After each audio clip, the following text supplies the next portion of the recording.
প্রশাসনের পক্ষ থেকে একটা অংশ যেভাবে ভয় দেখিয়ে এক প্রকার ধুমকি দিয়ে বন্ধ করানোর চেষ্টা করছে, মাইক খোলার চেষ্টা হচ্ছে ধর্মস্থানগুলো থেকে, এর আমরা পরিপন্থী। আমার মনে হচ্ছে কোনো না কোনো জায়গাতে একটা বিশৃঙ্খলা তৈরি করার চেষ্টা চলছে, যে বিশৃঙ্খলা দিয়ে দেখানো হবে এটাই উন্নয়ন। পুলিশের পক্ষ থেকে কোনো রিটেন অর্ডার কপি বা নোটিফিকেশনের কোনো কপি দেয়নি। পুলিশকে জিজ্ঞাসা করা হলে পুলিশ এই ধরনের তাদেরকে এড়িয়ে গেছে যে এই ধরনের কোনো রিটেন কপি নাই, বলা হচ্ছে এটাকে শুনতে হবে। একাধিক জায়গায় একাধিক রকম ভাবে বার্তা আসছে। এক জায়গায় আসছে আপনার যে টোটালি মাইক খুলে নিতে হবে, আবার একটা বার্তা আসছে হজরের অর্থাৎ ভোরের সময় যে আজান দেওয়া হয় সেটাকে বন্ধ করতে হবে।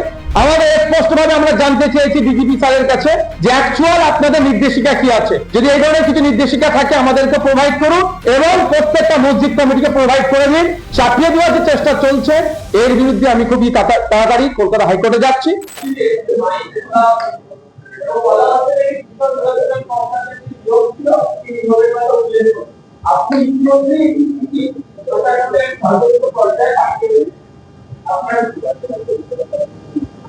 গতকাল থেকে আমার কাছে রাজ্যের বিভিন্ন জেলার বিভিন্ন এলাকার মানুষজন ফোন করে যে তাদেরকে কোনো জায়গায় থানায় দেখে বা থানার পক্ষ থেকে পুলিশকে পাঠিয়ে এই নিদান দেওয়া হয়েছে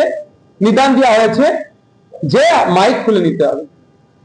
মসজিদ কমিটি বা ধর্মস্থান মন্দির বা যে কোনো জায়গাতে মাইক খুলে নিতে হবে। বিশেষ করে মসজিদে যেগুলো খুলেছে আমার কাছে খবর এসেছে, যেগুলো কে বলেছে।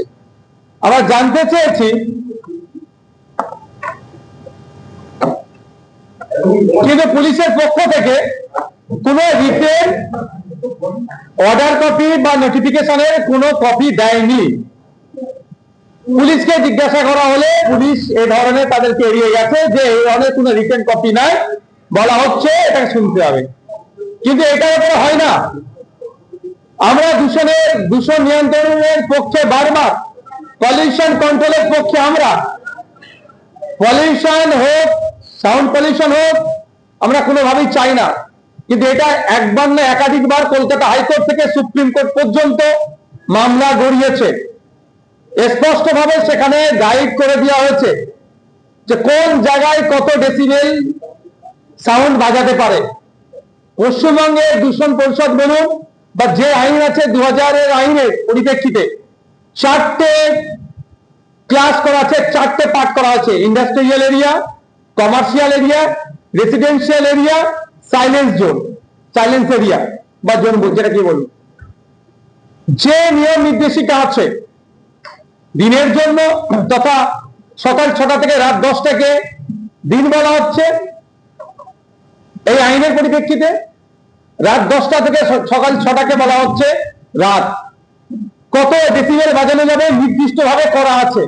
তারপরেও প্রশাসনের পক্ষ থেকে একটা অংশ যেভাবে ভয় দেখিয়ে এক প্রকার ধুমকি দিয়ে বন্ধ করানোর চেষ্টা করছে, মাইক খোলার চেষ্টা হচ্ছে ধর্মস্থানগুলো থেকে, এর আমরা পরিপন্থী। অলরেডি আমি আমাদের রাজ্যের যিনি ডিজি আছেন, ডিজি স্যারের কাছে জানতে চেয়েছি, কারণ একাধিক জায়গায় একাধিক রকম ভাবে বার্তা আসছে। এক জায়গায় আসছে আপনার যে টোটালি মাইক খুলে নিতে হবে, আবার একটা বার্তা আসছে আপনার হজরের অর্থাৎ ভোরের সময় যে কল ফর প্রেয়ার বা আজান দেওয়া হয়, পাবলিক অ্যাড্রেস যেটা করা হয় সেটাকে বন্ধ করতে হবে। আবার কোনো জায়গায় খবর পাওয়া যাচ্ছে মাইক খুলে দিয়ে নাকি শুধু 10 লাগাতে হবে। আমাদের স্পষ্ট ভাবে আমরা জানতে চেয়েছি ডিজিপি স্যারের কাছে যে অ্যাকচুয়াল আপনাদের নির্দেশিকা কি আছে। যদি এই ধরনের কিছু নির্দেশিকা থাকে আমাদেরকে প্রোভাইড করুন এবং প্রত্যেকটা মসজিদ কমিটিকে প্রোভাইড করে দিন। মসজিদ কমিটি হোক বা অন্যান্য ধর্মস্থানে যেগুলো আছে, সে মন্দির হোক, গুরুদুয়ার হোক, গির্জা হোক, যারাই সাউন্ড সিস্টেম ইউজ করে, নিশ্চিতভাবে কোনো যদি নির্দেশিকা থাকে নির্দেশিকার মধ্যেই থাকবে, নির্দেশিকার বাইরে যাবে না। তা না করে যেভাবে থানা বা প্রশাসনের মাধ্যমে থ্রেট করা হচ্ছে, ডেকে এক প্রকার থ্রেট করছে, এটা কোনোভাবে মেনে নেওয়া যায় না। আমি এই যে চাপিয়ে দেওয়ার যে চেষ্টা চলছে এর বিরুদ্ধে আমি খুবই তাড়াতাড়ি কলকাতা হাইকোর্টে যাচ্ছি। কারণ অলরেডি এইটা নিয়ে মামলা হয়েছিল, অর্ডার আছে, তারপরে এই ধরনের বিশৃঙ্খলা তৈরি করার চেষ্টা হচ্ছে কেন? আমার মনে হচ্ছে কোনো না কোনো জায়গাতে একটা বিশৃঙ্খলা তৈরি করার চেষ্টা চলছে, যে বিশৃঙ্খলা দিয়ে দেখানো হবে এটাই উন্নয়ন। আজকে লক্ষ্মীর ভান্ডারের পরিবর্তে অন্নপূর্ণা ভান্ডার দেওয়ার কথা ছিল, প্রত্যেকটা মহিলাদের দেওয়ার কথা, সেখানে ধাক্কা দিয়েছে প্রথমে পশ্চিমবাংলার মহিলাদের সাথে। আজ আর এই মাসে অন্নপূর্ণা যোজনার যে প্রকল্পের টাকা এখনো পর্যন্ত পৌঁছাতে পারেনি।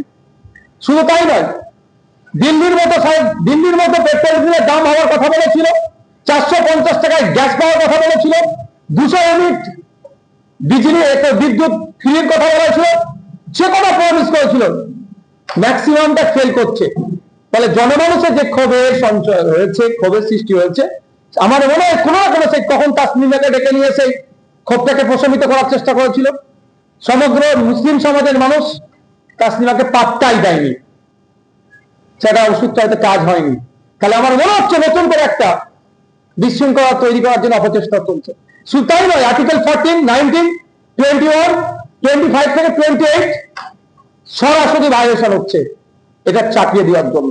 তাই এটাকে সামনে রেখে আমরা কলকাতা হাইকোর্টে যাচ্ছি, আইনি লড়াই হবে।